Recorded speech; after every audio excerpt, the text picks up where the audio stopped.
Maintenant, on va venir au mouvement de caméra. Donc, par exemple, chez les mouvements de caméra, donc comme vous l'avez vu dans le cours, on a 3 mouvements de caméra. Mouvement panoramique, mouvement travelling et mouvement zoom. On va commencer par mouvement panoramique.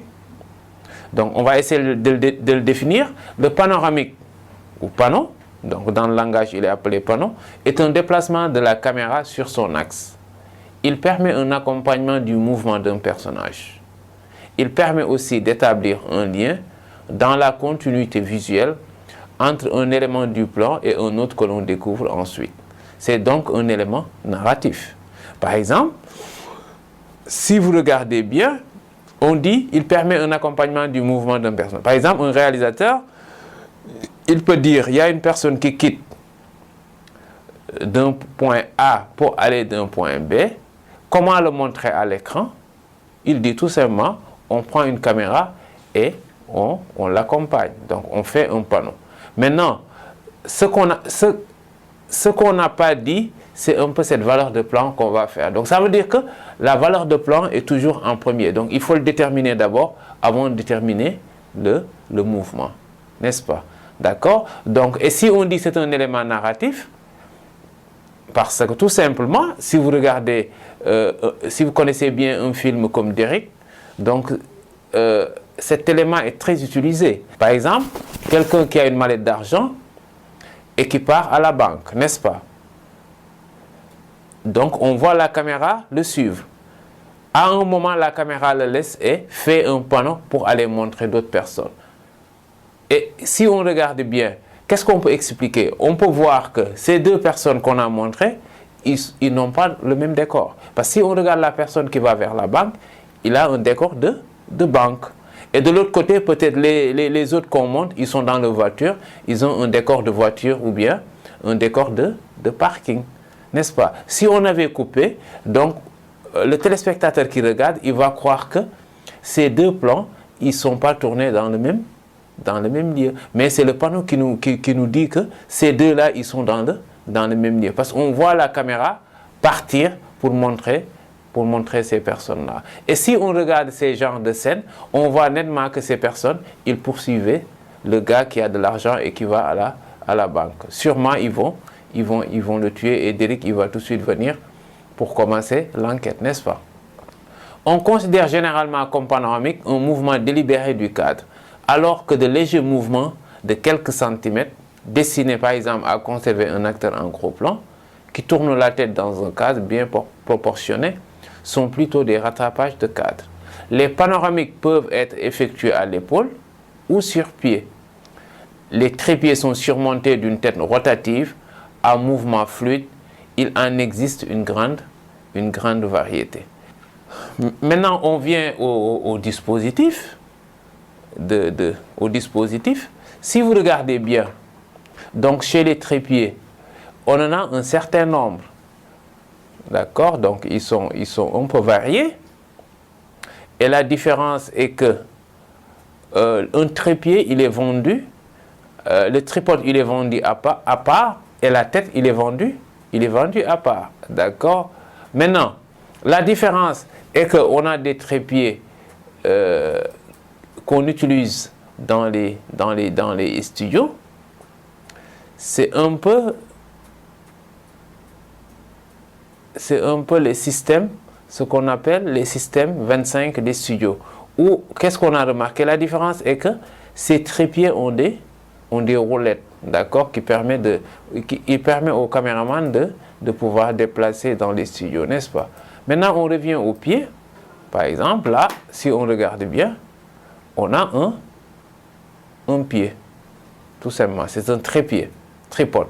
Ce que j'ai oublié de dire, c'est que les trépieds en général, ils sont fabriqués, on n'a pas beaucoup de fabricants, d'accord? Donc le plus connu c'est Schaeffler, donc c'est un fabricant allemand, d'accord, qui fait les pieds. En audiovisuel, c'est très courant.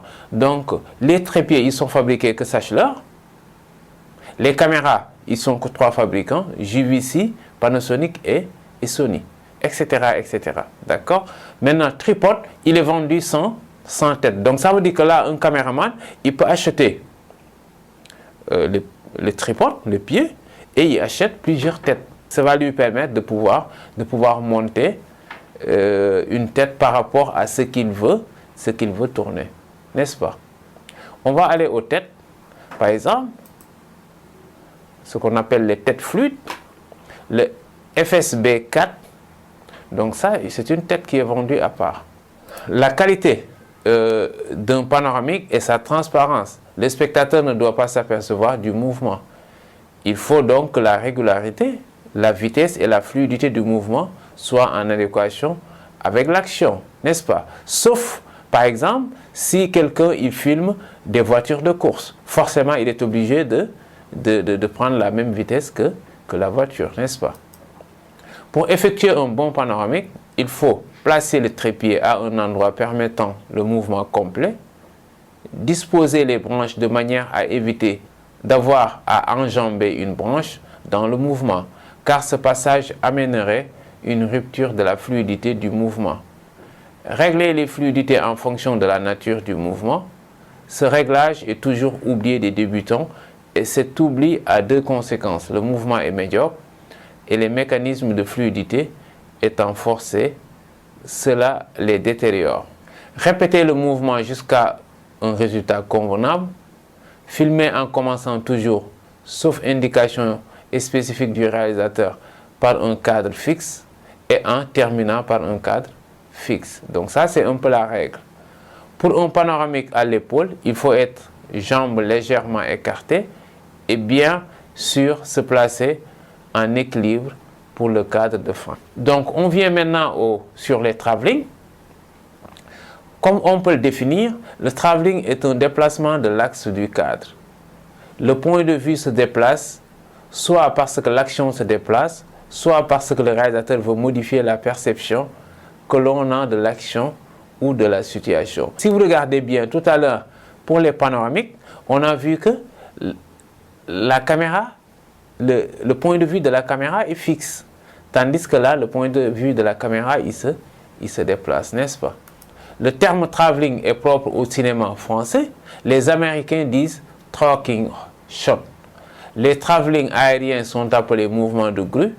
Une multitude de dispositifs permettent des travelling fluides car on recherche la régularité, la vitesse et la fluidité du mouvement. Comme pour les panoramiques, les dispositifs, on en a plusieurs, hein? D'accord?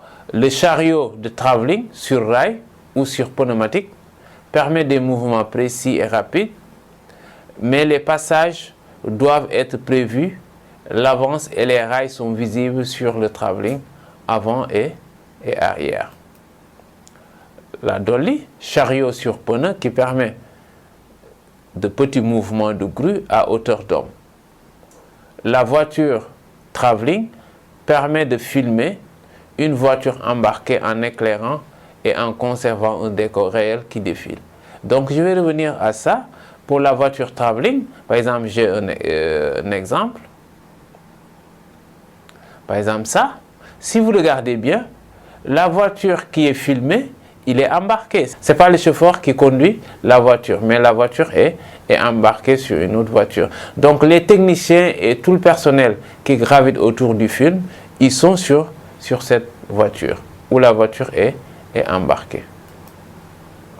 La grue permet de s'élever pour obtenir des plongées et des plans d'ensemble. Si on parle de grue, on peut donner l'exemple des télévisions sénégalaises. Ils l'utilisent beaucoup.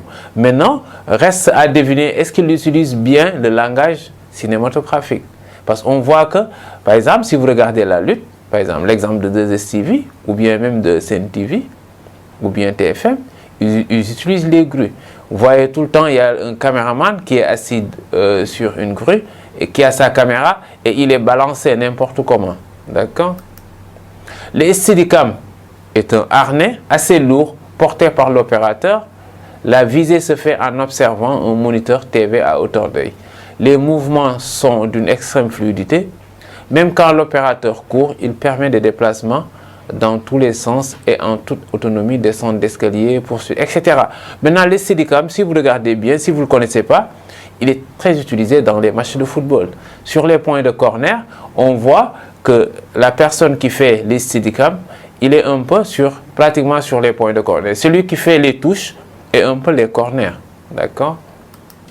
Voilà maintenant que vous avez découvert ces termes. Vous avez peut-être amélioré votre langage cinématographique. Vous avez peut-être des questions. Si oui, servez-vous du salon de discussion ou du forum général. Je vous remercie.